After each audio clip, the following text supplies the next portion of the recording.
भारत की आजादी की लड़ाई में कई नाम चमके, लेकिन कुछ ऐसे भी थे जो परछाई में रहकर भी इतिहास लिख गए। ये कहानी है उस क्रांतिकारी की जो बंदूक से ज्यादा अपने दिमाग से लड़ता था, जिसकी रणनीतियां अंग्रेजी हुकूमत को हिला देती थी और जिसका नाम था सुखदेव थापर।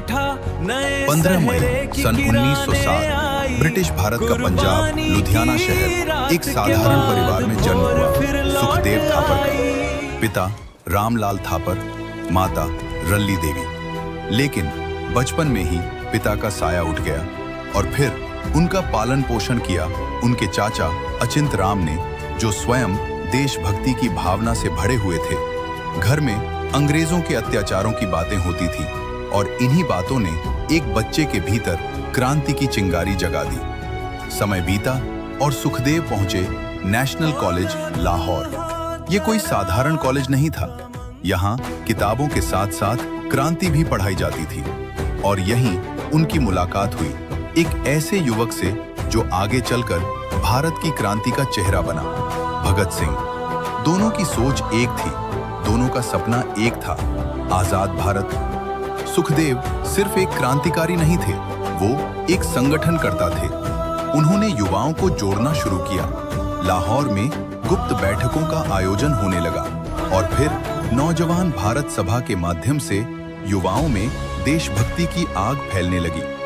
बाद में वो जुड़े हिंदुस्तान सोशलिस्ट रिपब्लिकन एसोसिएशन से, जहां उनका काम था योजनाएं बनाना, क्रांतिकारियों को संगठित करना और गुप्त नेटवर्क तैयार करना। 30 अक्टूबर 1928 साइमन कमीशन भारत पहुंचा, लेकिन पूरा देश उसके विरोध में खड़ा हो गया।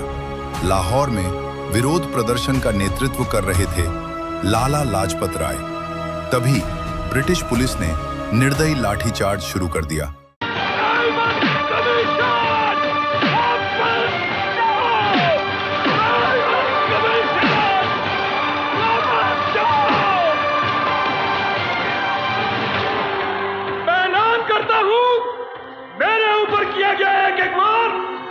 अंग्रेजी हुकूमत के लिए बहुत महंगा साबित होगा।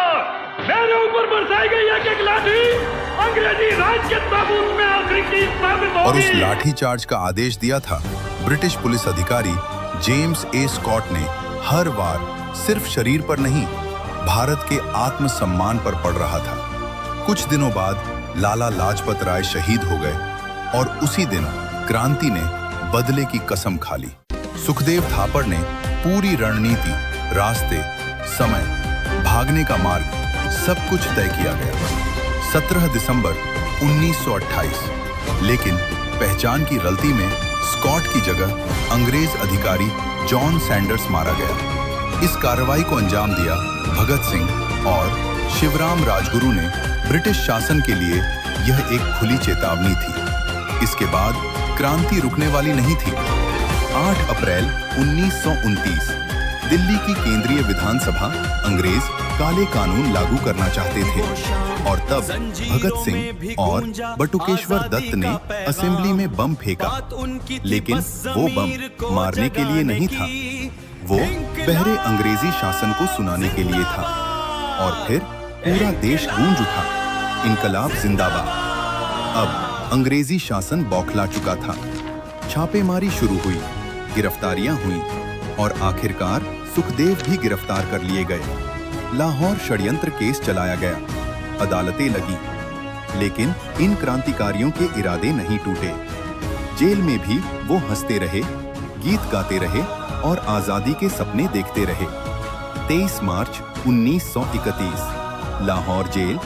3 युवा, 3 क्रांतिकारी, एक ही सपना, आजाद भारत। भगत सिंह, सुखदेव थापर, शिवराम राजगुरु। फांसी का समय आ चुका था, लेकिन चेहरों पर डर नहीं था, सिर्फ मुस्कान थी।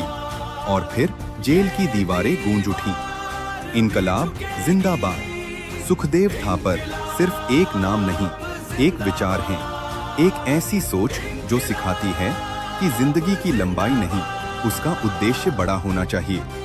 उन्होंने सिर्फ 23 साल जिए, लेकिन उनकी कुर्बानी आज भी भारत की हवा में जिंदा है। और जब भी क्रांति की बात होगी, एक नाम हमेशा अमर रहेगा, सुखदेव थापर। ये पत्थर दीवारों से लोहे की जंजीरों तक सांसें एक हुई है इंतजार की तकदीर तक।